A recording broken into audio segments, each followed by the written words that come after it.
Hello everyone and welcome to the Tuesday webinar. So today we are going to go through sort of US dollar, we're going to go through the Fed and interest rates and non-farm payroll. So there's an awful lot to actually sift through. So we have a look at the very beginning is the dollar index. So for anyone who trades charts, we can see here that dollar has been getting stronger since even back here, beginning of January 2021. So we had 2 years of strength, and then into October it started to get weaker. So we've had that momentum shift. So it means that US dollar since October 2022 has been getting weaker, and it means that the other currencies have been getting stronger. Now, this is good news for the rest of the currencies markets out there. We had just this really big run on dollar and everyone else was getting weaker, but it's nice to see a little bit of a reprieve on the likes of US dollar, and we've had this downward trend. So as we can see here, we had this first sort of breakout. It came back, retested this area, and then we've actually started to get some really nice trends coming along here since about November. So we can see the phase 1, phase 2. Now, you could say phase 1 and 2 is in there, or you can just go phase 1, phase 2, phase 1, phase 2. So we are in a phase 2 at this present moment in time. So the question we have to ask ourselves is, we have this phase 2 going.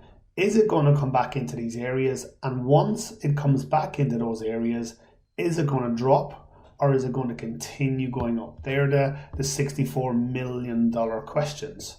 Now, if we look across here, we have a trend line. So it hit here once, twice, 3 times, and then it's coming back in. Now, this is one touch here. This is classed as a touch because you're not going to get any closer. I can probably bring this down a little bit lower and it brings it there. Just to give you another idea is, see the corner of the body of the candle? I'm not cutting off the body of the candle. I can chop off the wick. So I can be on the verge of the wick. Same here, look, I'm on the corner of the wick. I'm not chopping it off. And again, we're back in this area. Now, the problem with trend lines is they're so subjective, and as with any lines, they're subjective. They can be used, manipulated, and put in the wrong area all the time. So we have it as a guideline. We also have a little bit of a horizontal. Let me see where this horizontal comes from. So look, we had this clear rejection there, hit its heads and came back down. We had another one here, and then we had a breakout. So we do have a couple of sort of bounces at that sort of level there and there. So 2. And we don't have much in this particular area. So we're now back in. So it depends on whether this horizontal is strong enough or whether the trend line is strong enough, whichever of those you think are the best.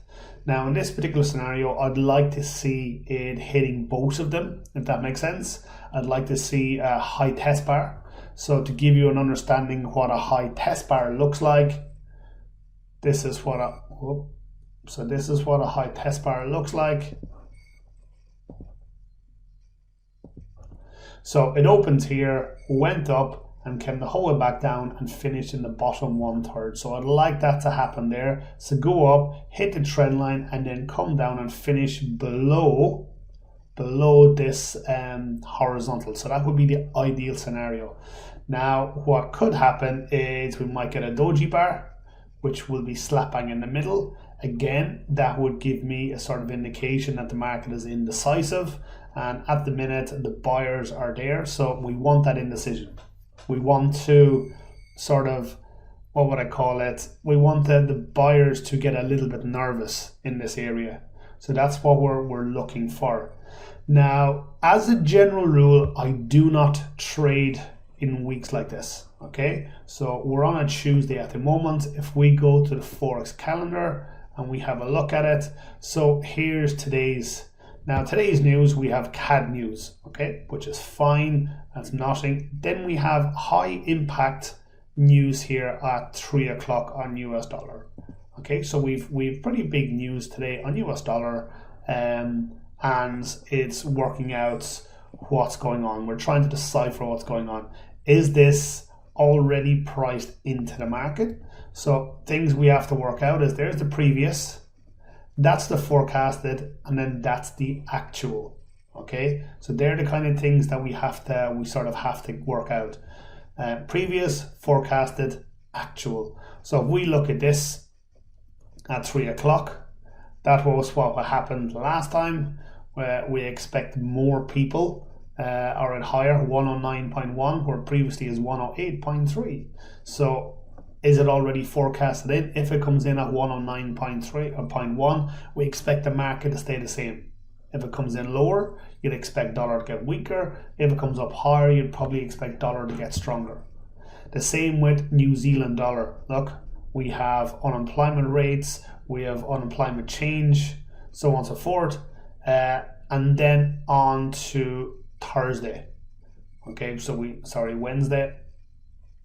So Wednesday again, we have non-farm employment change. We have ISM manufacturing, Joel's job openings, FMOC, so some oil news. And then this is the big one for us, this one here. Look at federal funds rate. Okay, so this is the interest rate that they're going to put up. Now, if I click on this and open this up, it gives you a little synopsis of what's happening and what they're looking at. The rate decision is usually priced into the market, so it tends to be overshadowed by the FOMC statement, which is focused on the futures. Okay, so we have to make sure that you understand that it says it's generally priced in. Okay, it says it's generally priced in, but once the announcement comes out, now we're expecting a 0.25, so 0.25 basis points or 25 basis points increase in the interest rate, which means it's going to be harder to borrow money for the likes of businesses, for the likes of people buying houses. People will lose their jobs because of it, and because it's harder for struggling businesses to continue paying what they're paying. They're not getting loans, they're not getting finance from the likes of banks. So that's what the likes of interest rates do, going up. But it also brings down the cost of goods, because you and I are not spending the same amount of money on stuff that we once did. Example is energy. So we can all sort of assume that energy prices have gone up in the UK here, which means then, I don't know whether everyone is consciously doing it, but you're probably turning your electric heater off that little bit earlier. You've turned it down maybe a degree or two. Okay, all those little things that have helped to save energy, but still not affect your quality of life. So they're all things that happen once inflation goes up, which means then, and that's why the interest rate is happening. So at the minute, we're expecting a 0.25. If they come out with a 0.50 interest rate hike, we would expect the market to jump.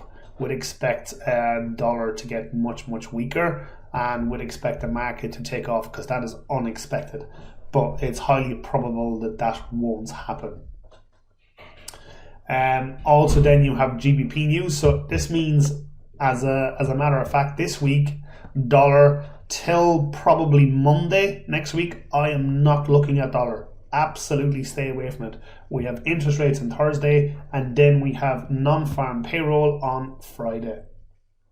There it is, at 1 o'clock, at 1:30, non-farm payroll. So that means Thursday and Friday we have huge news coming out. So for me, stay away from it. Wednesday and Friday we have huge news. So for me, it's a stay away from the market. I don't want to be trading in the middle of this. So for me, stay away.